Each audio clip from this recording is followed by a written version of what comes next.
My name is Agnes Dherbeys. I'm a French photographer based in Thailand. Live in Bangkok for about 6 years now. I got the grant to work on a quite global project, and which was what kind of independence have they won. But the problem is that you arrive there and there's not much happening.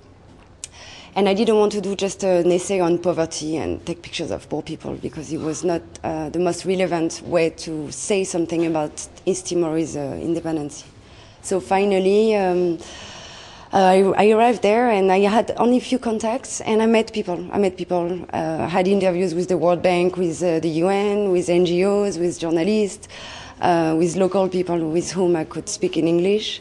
And eventually, after maybe 2 weeks, I started to know what kind of specific issue I would like to work on in order to talk about the independence of Timor. On the south coast of Timor, further you have a flame with gas all the time, and here it's a little petrol sip. So they would pick it up and light their house with it. And at the time it was monsoon, so the petrol is not so good quality, so they had a whole mechanism to clean the petrol and to be able to use it.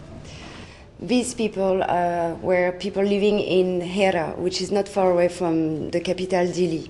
And they were Easterners, and they were just, they've been attacked many times by the Westerners, and they were just waiting, ready to defend themselves. And obviously they got attacked before.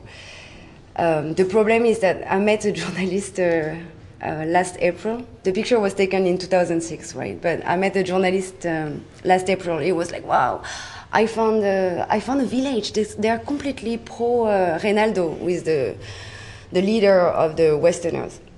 And I said, "Well, which village is it?" And he said, "Well, this is like just after Dili, on the other side of the hill."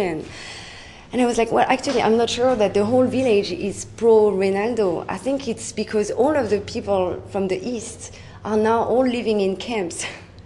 So the only ones who are not too scared to leave their home are Westerners, and they are therefore pro-Reinaldo. It's not that the whole village has chosen his side. It's just that half of the population has left, and they are living in refugee camps a bit further, a few kilometers down the road.